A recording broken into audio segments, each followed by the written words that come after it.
Welcome to Our Pioneers, a trip through the first 11 years of Glenwood Springs.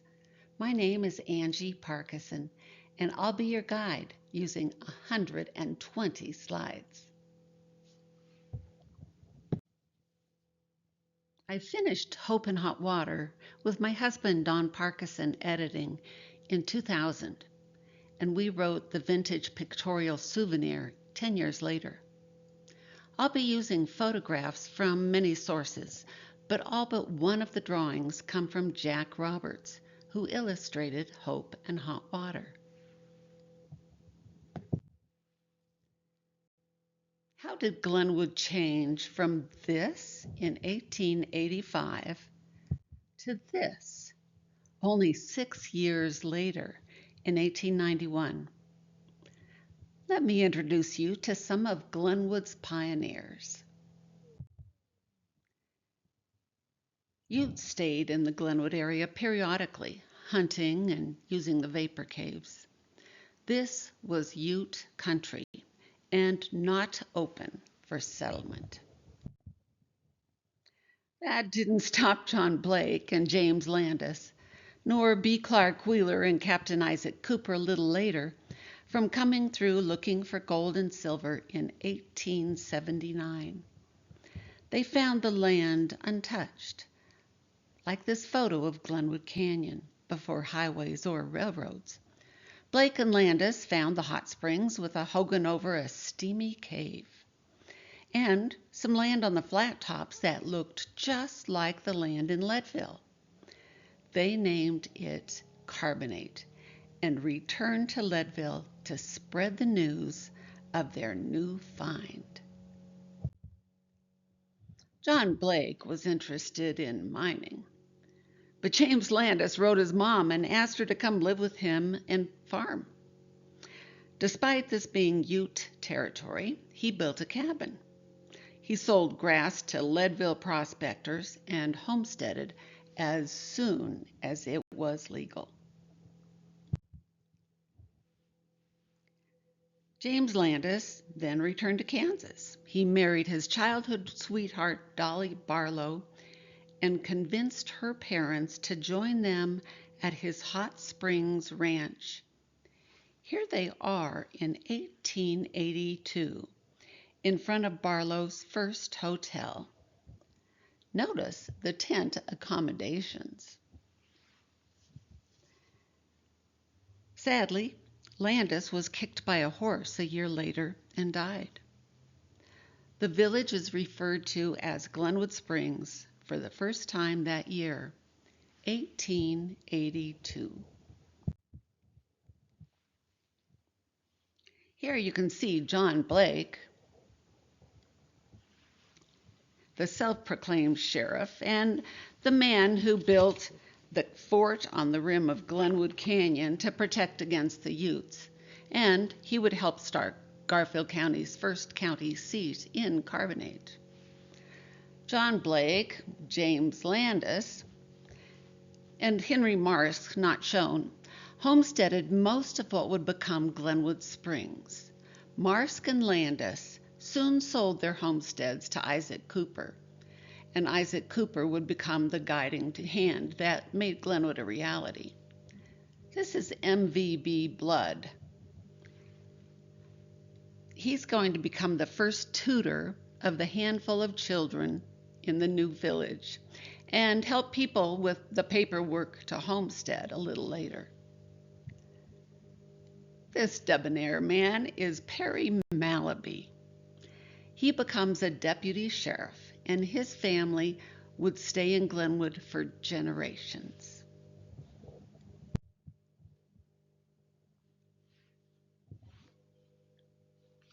Here's Landis's bride, Dolly, on the left, her mother, mother-in-law, and her father.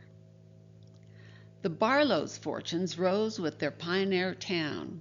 2 years after starting this hotel, they opened their first St. James Hotel, a stagecoach stop, but still with tent accommodations.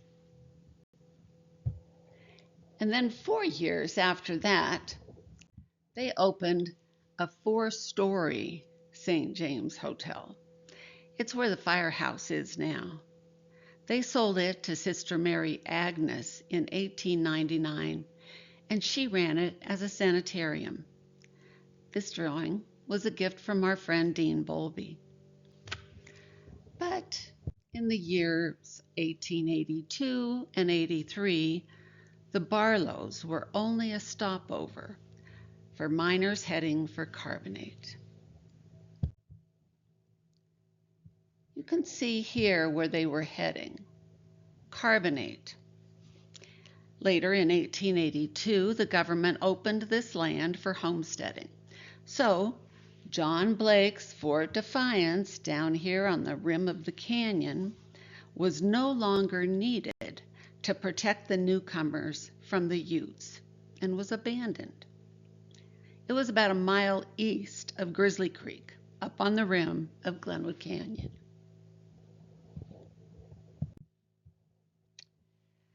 But Carbonate proved to be a fraud, and miners fled as fast as they had arrived.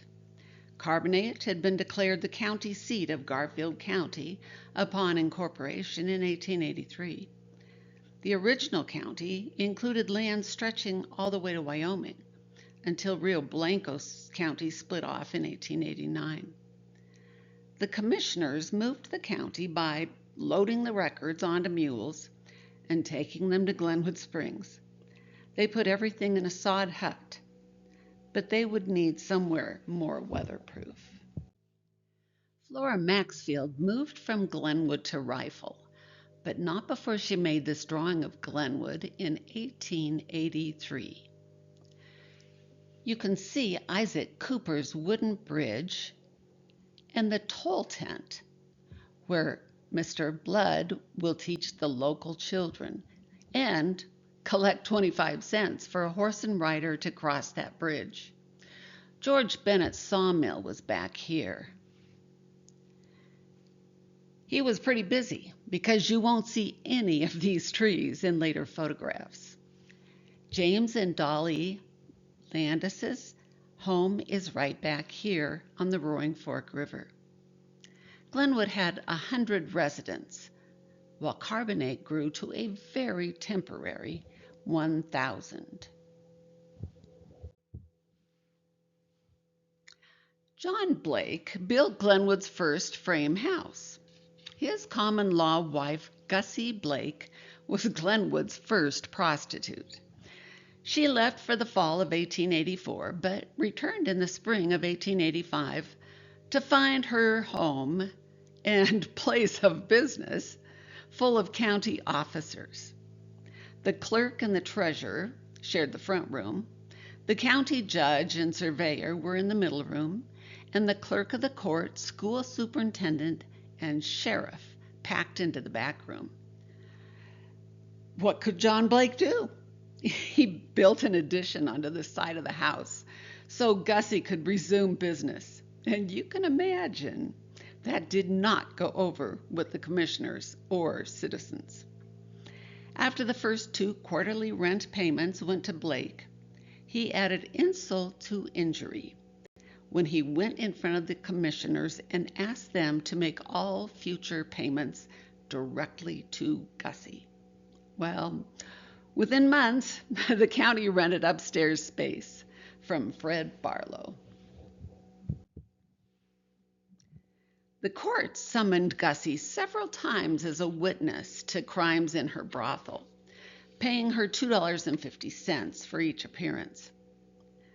One time she tried to break up a fight between 2 of her, quote, girls by throwing a jug of water over them. Well, it didn't work. So she hit the top woman over the head with a jug and killed her.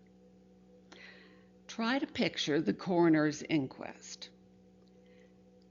As happened in those days, the deceased is laid out on the table before the judge and the jury, which is made of men pulled up off the streets. And Gussie explained her problem. It was declared an accident. Gussie did quite well financially. You can see her house here in the center of the picture. Around 1889, it's close to the entry to the Boy Scout Trail. Gussie and John Blake stayed together until around 1890. I found a notice in the county records that she married a man in Carbondale and moved there. John moved back to North Carolina and died within a few years.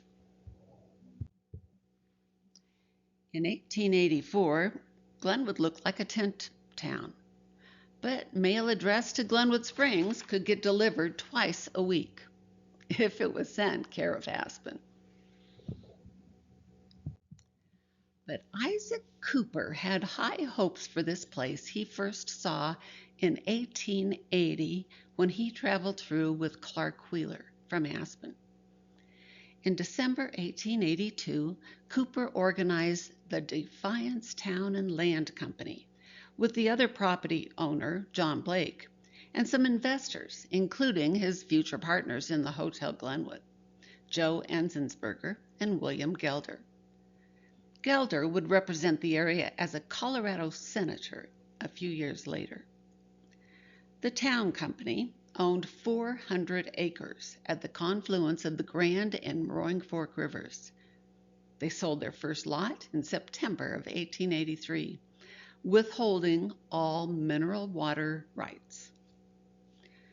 Cooper paid for a survey and made a plat for Glenwood Springs. He built a framed 2-story hotel they called the Hotel Colorado, and a wooden bridge across the Grand River that you saw in that previous drawing. He brought electricity to town in 1884.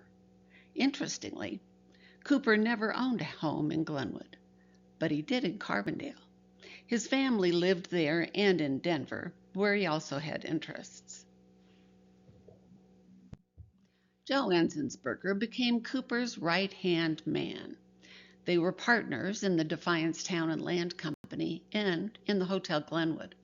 He became a city councilman and a fire chief later on. This early 1884 photo shows some of the first departures from the tent town. We'll point them out. This, on the left edge, is Bob Pierce's saloon. That's Cooper's Hotel Colorado. It was moved to make way for the Hotel Glenwood, and that's at the corner of 8th and Grand. This is the Russey Brothers Stable, and that little building there is the schoolhouse. Here behind the fence is Harry Ragland's blacksmith shop and house. This house up on the hill, that is John and Gussie Blake's house. And on this very far right edge is the St. James Hotel, and you can still see the tent that accommodates some of their visitors.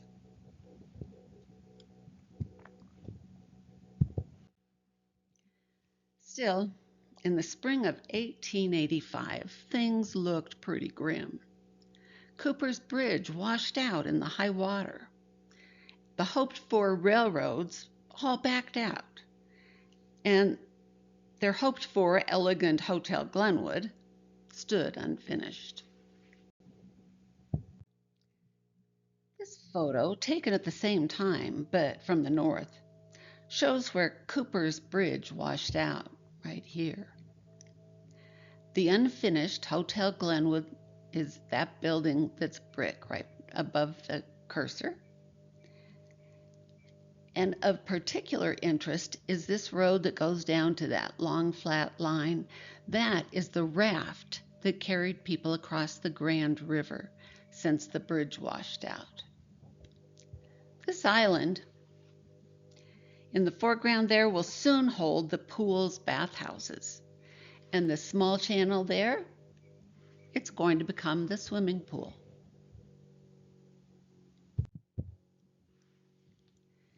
17-year-old Eleanora Malaby arrived in 1884, recently married to Deputy Sheriff Perry Malaby, who built her a log cabin.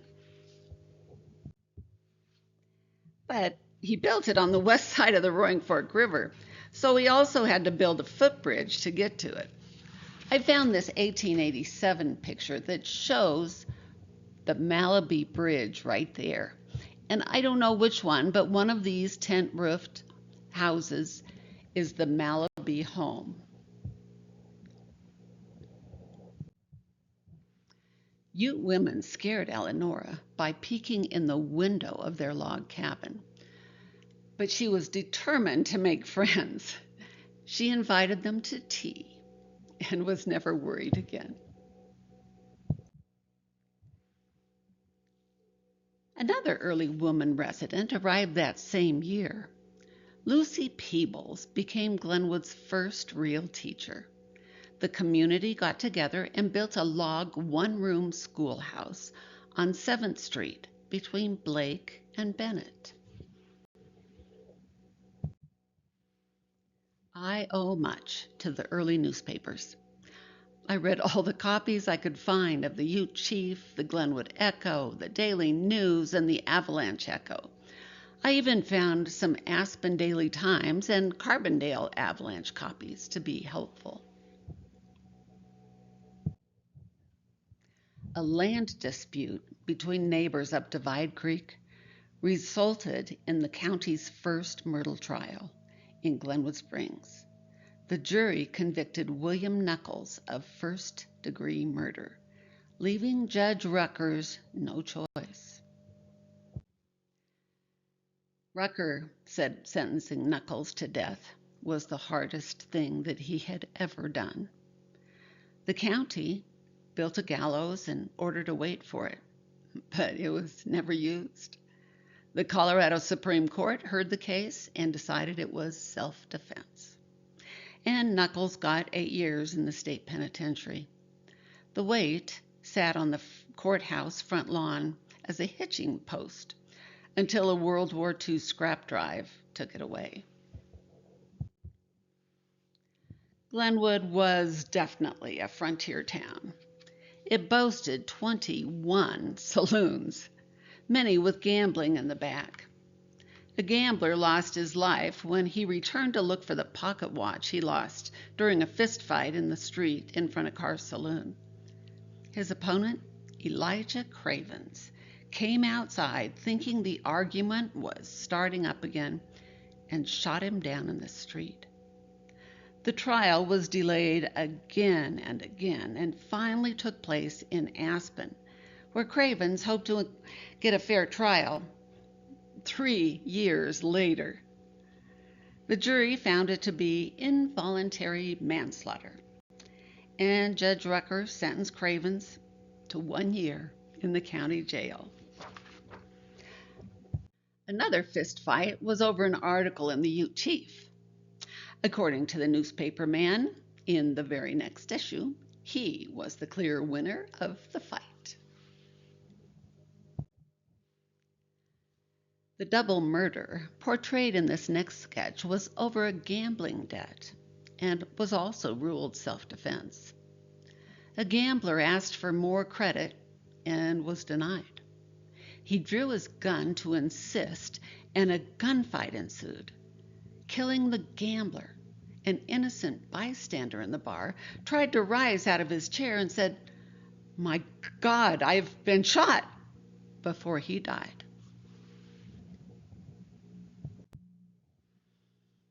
In 1886, the town company built a bathhouse on top of the vapor caves on the south side of the river, close to the entry to Glenwood Canyon. Locals called it Vapor Cave Number 2.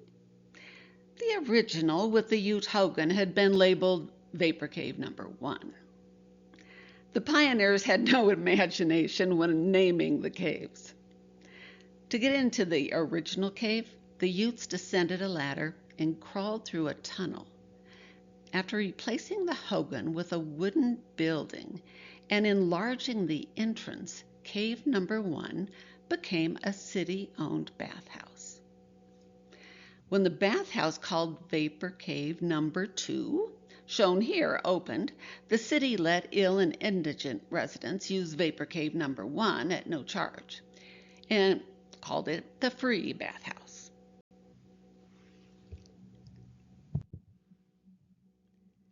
After enlarging the bathhouse, the improvement company charged 25 cents admission for Vapor Cave Number 2 and opened it to men in the morning and women in the afternoon.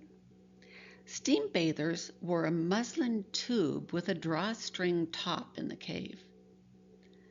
Not surprisingly, most people chose to use the free caves, even if they weren't as nice. Despite 400 signatures objecting, the city closed the free bathhouse in 1890 after the land company promised discounted tickets for the indigent to cave number 2. Vapor Cave Number 3 referred to the Yampa Spa and Vapor Caves in use now, but it was still undiscovered in 1886. Here is a plat of Glenwood Springs updated in 1888. Street names came mostly from the Defiance Town and Land Company leaders. Isaac Cooper, John Blake, Hiram Bennett, and Mentor for William Gelder's wife. Palmer was named for the president of the Denver and Rio Grande Railroad in hopes that he would bring his company to town.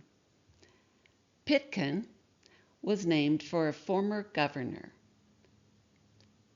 Grand Avenue, like the Grand Canyon, was named for the Grand River, not because it was grand. The map adds buildings and the swimming pool to that 1883 plat that Isaac Cooper paid for. Notice right here is the free bathhouse, and Vapor Cave Number 2 is here. Of interest is this large area here. That belonged to Elijah Cravens, the murderer. And here is George Bennett's sawmill and planing mill.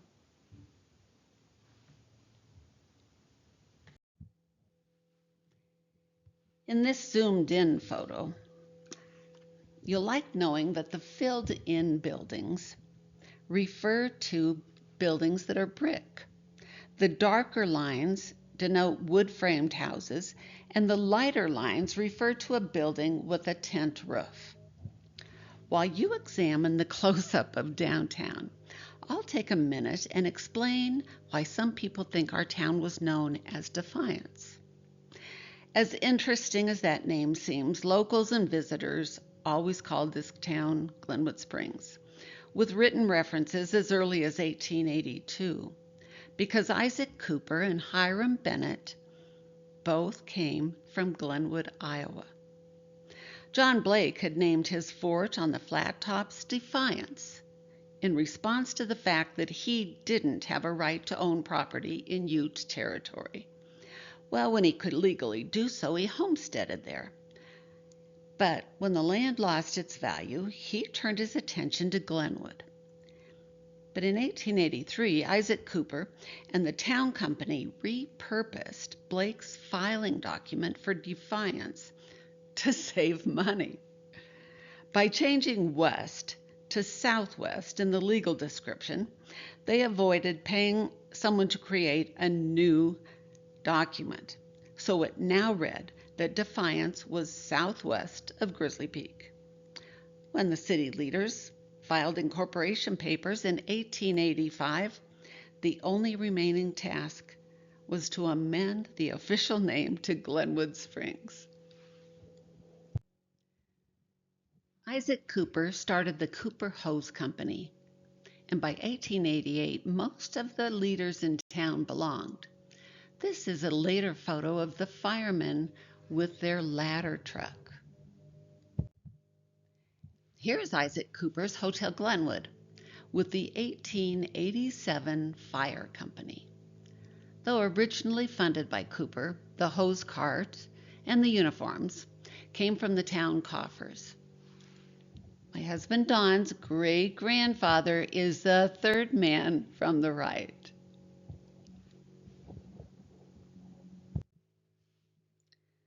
The Hotel Glenwood went through 3 versions before you see the final one here. Imagine all this copper sheathing, the ironwork, the windows, the awning, the furniture, the rugs, all coming via freight wagons pulled by horses over Independence Pass or over Cottonwood Pass, which opened in 1885. Those freight wagons also delivered electric wire and light fixtures, along with pipe and water fixtures, because the hotel was destined to draw its water from the Roaring Fork River. It was the best hotel on the western slope, according to an Aspen newspaper. What you see here is a photo from 1886, right after its grand opening and a whole year before the trains arrived. It burned down in 1945. Here is the hall, as it looked when it opened, where they held balls and receptions. I like the light fixture and the fancy fireplace around and the spittoons. This is the smoking room with spittoons, and across the hall is the check-in desk. This is a later photo of the bar. And guess what? They are still using spittoons. You'd be disappointed if I didn't include Doc John Holliday. He only lived here for the last 6 months of his life, arriving in June 1887 in the final stages of tuberculosis, or consumption as they called it then. Locals considered him a polite Southern gentleman, but his gambler friends found him to be a good dealer and a good companion. He was nearly destitute when he arrived and hired out in backroom gambling establishments, playing for the house or dealing faro. He even did a bit of dentistry. Not a good idea if you had tuberculosis. Doc Holliday's new friends cared for him during his last 2 months of life while he stayed in the Hotel Glenwood. His obituary said he was only out of bed twice during that time. His friends also paid for his funeral, so he wouldn't have to be buried by the county in a pauper's grave. Holliday wasn't the only visitor with tuberculosis and no money. Mrs. Barlow sent quarterly bills to the county for her care of the indigent ill. Charles Darrow was a self-made man. Orphaned at 13, his first job was as a telegraph operator in Chicago. He put himself through Northwestern University, trained with lawyers for the Burlington Railroad for 3 years, and passed the Illinois bar in 1885. He moved right after that with his wife Elizabeth to Glenwood Springs via stagecoach and became a leading attorney in town. They had 14 children. George Edinger, on the right, arrived in 1885 and became a postal clerk. By 1887, he had opened a general store, sold it 2 years later, and opened an office on Grand Avenue, as seen here. Considered a miser by locals, he sold train tickets individually after buying them at a discount in bulk, sold insurance and real estate, and bought county warrants at a discount from county employees who needed immediate cash. The county didn't have the cash flow to pay their employees on time, and instead wrote warrants. It's a kind of promissory note to be redeemed at full value later. Don's father, Willis, described Enger's tiny office. It contained only a desk, one chair on a threadbare rug, a file cabinet, and a coal stove in the corner, with an enormous coal dust-covered spider's web above it. His daughter Stella, seen back here in the background, and her husband, future husband, Churchill's shoemate, would eventually leave their house to the Historical Society for a museum. Many of our early photos come from August Dennis, Glenwood's first photographer. He sold cabinet photos for tourist souvenirs. This 1886 photo of Glenwood Springs from Linwood Cemetery is probably from Dennis. It shows the Hotel Glenwood, seen clearly here, because the First National Bank, this side of it, has not yet been built. You can see there are few houses by now, but the white tents and white roofs are clearly visible. But that's what Glenwood looked like when the Hubbard brothers arrived in town and started their drayage, livery, and freight line to Emma.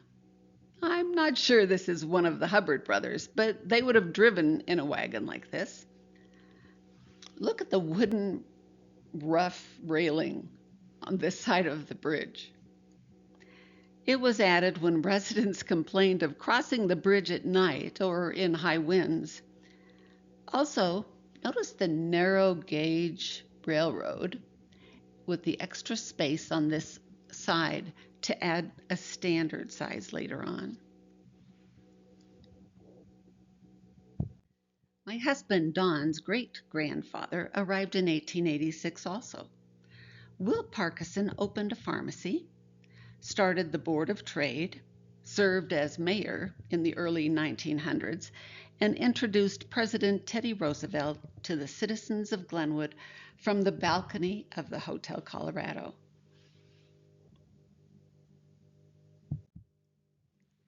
Dean Bowlby painted this for us. It's the Parkinson home on Bennett Avenue, built in 1889. The second floor remained unfinished for years until they could afford to complete it.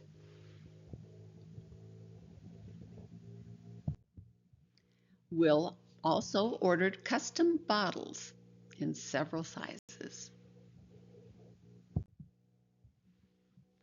Barney Napier later became a mayor, but when he arrived in Glenwood in 1886, he opened a dry goods store and built next to the First National Bank. One weekend, according to a chatty article in the Ute Chief, he planned to hunt bears west of town. Philip Yelton Thomas served as mayor in 1887 and was instrumental in developing a fire district in the downtown core. They required new buildings of brick. They zoned out open fires, brick kilns, and sawmills. They mandated glass-covered lanterns and glass-covered candles in any building with hay or straw. A surprising order in the ordinance limited possession of mining explosives to 50 pounds of gunpowder and 1,000 blasting caps, which had to be stored in a metal container. Ed Hughes built the building at 824 and 826 Grand, with a 27-room boarding house up those stairs. Ed was a liquor distributor and did quite well with 21 saloons in town. He also owned a bottling works where he bottled the hot springs water for export and drinks like sarsaparilla. Pete Becker, on the right, was known for his sense of humor and was Ed's business partner. Katie Bender and her husband came to Glenwood to open a restaurant. He soon died of dropsy, or edema as we know it, at age 47, and she carried on, running the commercial restaurant. Louis Schwartz was mayor in 1888. He owned a furniture store with a room in the back where his brother, Joe, was the undertaker. Joe started Linwood Cemetery. This is the city council when Schwartz was mayor. These men were instrumental in determining two important factors in Glenwood's future. First, there's Mayor Schwartz, and you might recognize Joe Enzensberger. He did research on trees to shade city streets. This man here is Dr. Hill.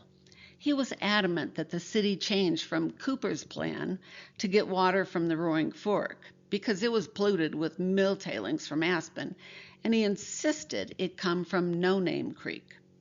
Dr. Hill was the fire chief when the photo was taken in front of the Hotel Glenwood.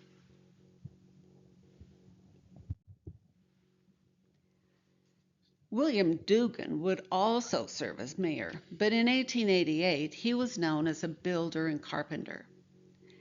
If property owners failed to install their own boardwalks, the city hired Dugan to do the work, and then they assessed the owners to pay for it.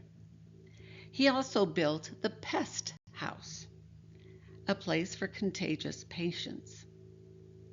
The city soon hired him to build gutters where city water could be blocked and delivered to each new tree lining the city streets. This 1888 photo shows those 5,000 cottonwood trees purchased by the city for 55 cents each. It's interesting to follow these streets up the hill. This is Grand, Cooper, Blake, and Bennett. This street here is 11th Street, where the brand new grade school through senior school had just been built.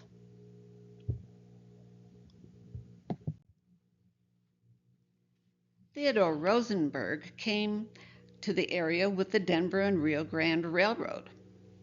The Midland Railroad hired him away pretty quickly, though, and he ended up designing bridges and buildings for them. He set up in Glenwood on his own, and he engineered the damming of the river, the creation of the Mammoth Spring, later called the Yampa Spring, and the drinking cocktail spring, the pool, and its bathhouses. He also taught fencing. Glenwood residents had been disappointed in 1885 when at least 3 railroads backed out of building track to Glenwood. But expectations arose again when 2 of those companies announced plans to revisit the idea. In January 1887, the Denver and Rio Grande signed a contract with a firm to start construction. The Colorado Midland Railroad wasn't far behind, and both railroads reached Glenwood Springs by the end of the year. The Denver and Rio Grande planned to lay narrow gauge track from Red Cliff through Glenwood Canyon to Glenwood Springs and then heading up to Aspen, where hauling silver ore would make them money. The Midland Railroad planned standard gauge track. Leaving Leadville, they would dig a tunnel instead of going over Hagerman Pass, then descend along the Frying Pan River to Basalt, where they then would divide, turn up to Aspen, and downstream to Glenwood. As you guessed, Their tracks ran along the west side of the Roaring Fork River, along today's Midland Avenue. During railroad construction, the county expected to make money, granting liquor licenses. But the DNRG asked them not to allow tent saloons near the worksite because drunkenness and fights affected work the next day. On days off, workers had to find their way to nearby towns. The men, pounding spikes to hold the rails in place, were called Gandy dancers for their rhythmical use of the Gandy brand mauls. The first train came through the nearby Jackson Tunnel in November 1887.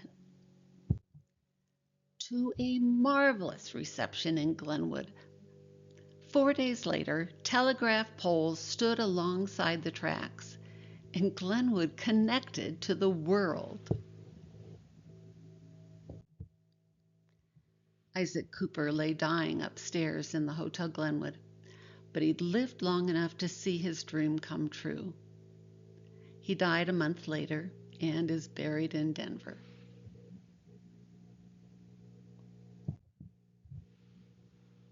Here's Glenwood in 1886, before the railroads arrived.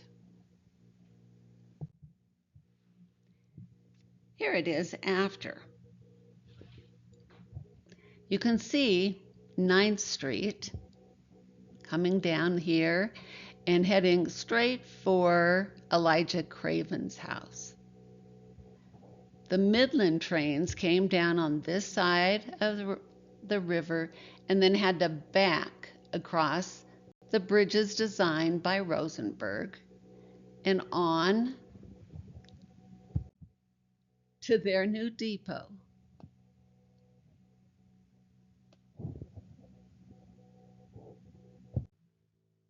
We are very fortunate to own this cabinet, which came from that depot. And both of these are Midland lanterns. One of the best things Isaac Cooper did was to bring Walter Devereaux here to Glenwood Springs. Don't you love the way each of them has a hand in a pocket? Devereaux had been a mining engineer in Aspen and owned several patents. He had money to invest and acquaintances with even more money. In 1887, he bought the Defiance Town and Land Company and reorganized it into the Colorado Land and Improvement Company, owning 7/10 of it himself. Devereaux was part of building the First National Bank across the street from the Hotel Glenwood. In the background, you can see the St. James Hotel here, and perhaps you can read this sign. It was Will Parkinson's pharmacy. Later, Will moved into the ground floor of the Hotel Glenwood across the street. Devereaux also took over guidance for the town's water supply from Cooper's widow, improving the pipes and building the wooden flume from No Name Creek. Most houses only had a single tap in the kitchen for 65 cents a month.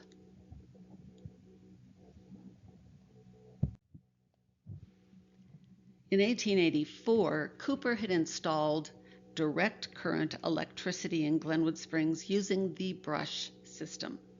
In 1888, the Improvement Company's new Electric Light and Power Company installed Westinghouse alternate current generators in a new power plant, now the Art Center. And soon electric poles ran along the streets, providing power throughout town. Because Glenwood blossomed at the same time electric power came into being, we can brag that Glenwood was the first fully electric town in the United States. The city bought 10 arc lights for the downtown intersections. but the paper said the light company ordered 65 of them. And soon, more light poles lined the bridge and the pool. It made a big splash in the newspaper when the improvement company offered night swimming. The filaments were made from 6-inch long carbon sticks, about the same diameter as your thumb. They burned out after one night's use, so an employee had to replace them every day. Children used the discarded short ends as black chalk on the boardwalks. Devereaux's biggest project was developing the hot springs. He used prison labor from the city jail to block off the small channel of the river. And he hired Theodore Rosenberg to engineer the water system and the pool.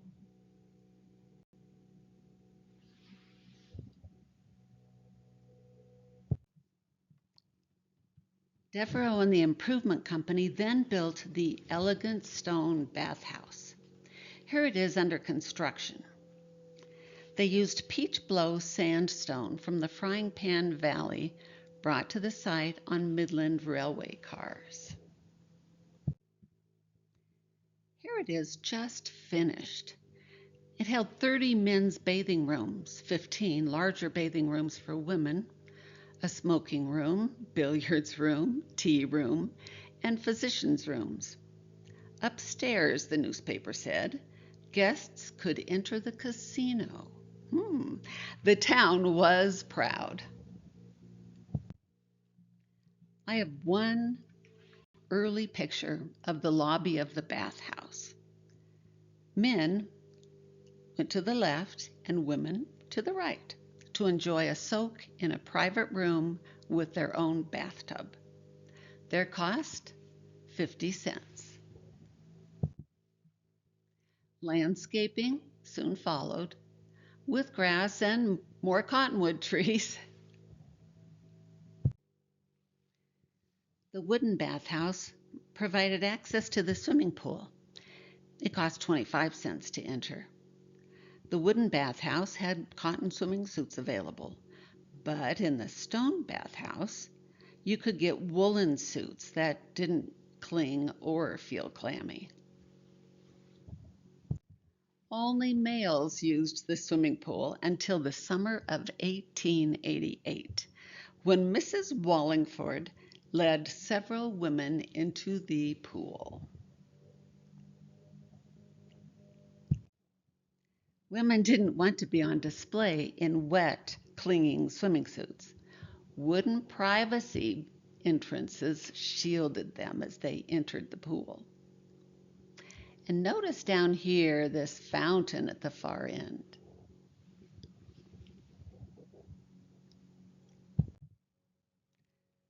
They didn't always turn on the fountain, and these young men enjoyed posing on the foundation. In a postcard from the 1920s, a local boy served drinks at the cocktail spring.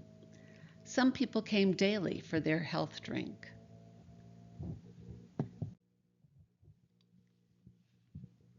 The Improvement Company also added a tall slide. And soon women were less modest about being seen in their swimming suits.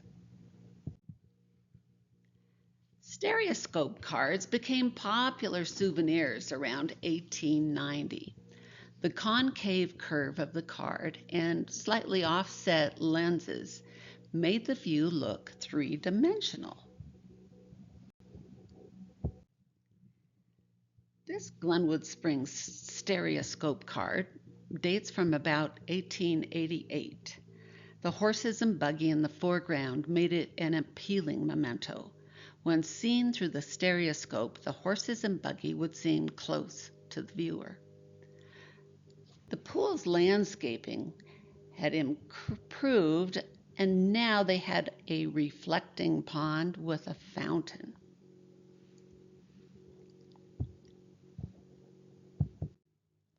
A little later, they sent some cards off to be color tinted. Here is that reflecting pond with its fountain now frozen in the middle of winter. This made a popular postcard in the early 1900s, showing people swimming in the middle of winter.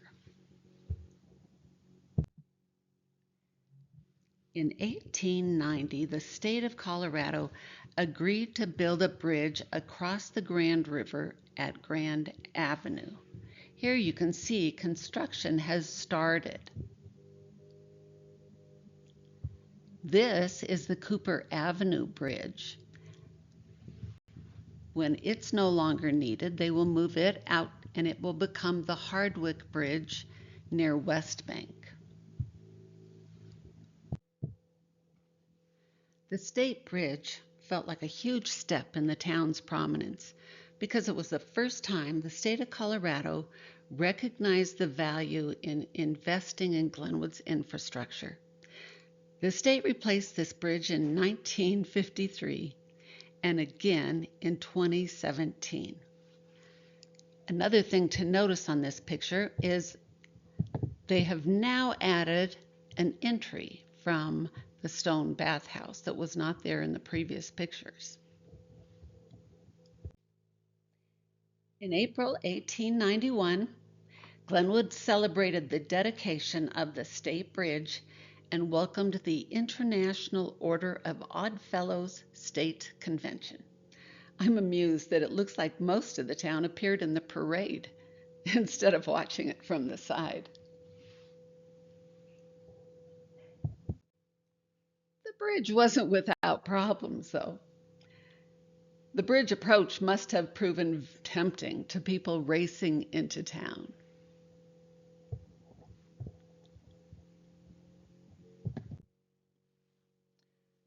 A month later, in May of 1891, President Benjamin Harrison stopped in Glenwood Springs on a Midland train. The delegation attended Sunday services at the Presbyterian Church and enjoyed lunch at the Hotel Glenwood. All the members of the delegation took a dip in the hot springs pool, except the president. Visitors from Aspen to Grand Junction came to hear President Harrison give a talk in Durand's Hall, in which he complimented the town and completely avoided mentioning going off the silver standard. That didn't go over with the visitors from Aspen, who opposed that idea because they depended on silver mining for their livelihood. As seen in this 1891 W.H. Jackson photograph, Glenwood had grown up. But they weren't finished. Within a year, Glenwood gained a sewer system. Soon, outhouses disappeared and septic tanks were bypassed. In 1893, the Improvement Company opened their state-of-the-art Hotel Colorado and enticed visitors from around the country and around the world. Look at the huge fountain in the courtyard of the Hotel Colorado. And do you see a rivulet running downhill by the road? That water came partly from the water feature in the aquarium dining room, where trout swam beneath the fountain. This is the same room where we now dine. That rivulet also carried overflow from the fountain in the courtyard. The hotel soon turned that fountain off. Water spattered into open windows on windy days and prevented guests from perambulating in the courtyard. With the trees not budded out yet, you can see the large expanse of grass and the footbridge crossing from the courtyard and down a boardwalk to the swimming pool. I believe that this area right here is the children's playground. Visitors often stayed for 4 to 6 weeks in the Hotel Colorado, bringing children and their nurses with them. This view from Lookout Mountain gives us a chance to view key aspects of the property, starting from the right. The Yampa Spring, the Cocktail Spring, the reflecting pond with its fountain, the wooden bathhouse, the stone bathhouse, the circular drive, the fountain and slide going in the mammoth swimming pool, and down here is the Swan Pond, and you can barely see they still have the fountain in the courtyard turned on. Here's the Swan Pond. Now you're looking at it from under the state bridge, looking toward the swimming pool.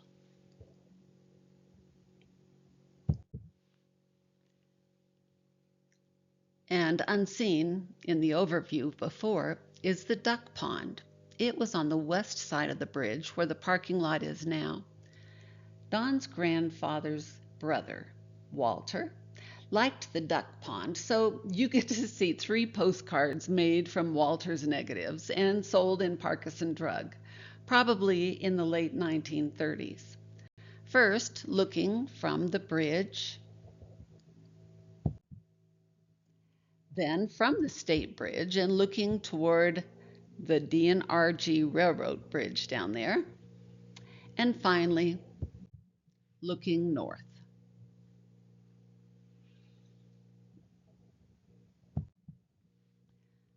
This walking bridge was a favorite of locals when we were growing up. They had to take it down because Highway 6 and 24 went under it, and the bigger trucks could no longer clear it. My guess is that that happened in the mid-1960s. And the improvement company opened Vapor Cave number 3, as you see right here. It's the same year as the Hotel Colorado opened. I did tell you they weren't real imaginative when naming the caves.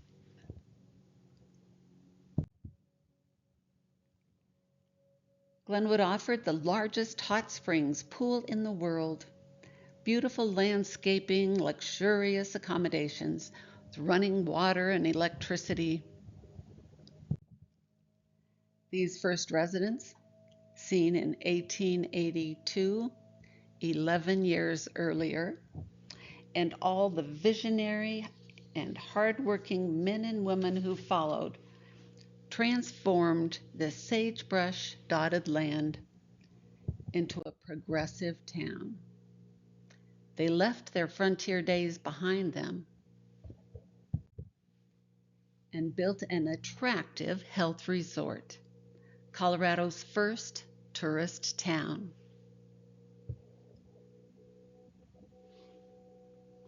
I hope you've enjoyed meeting our pioneers. If you did, please support the Glenwood Springs Historical Society or a museum near you.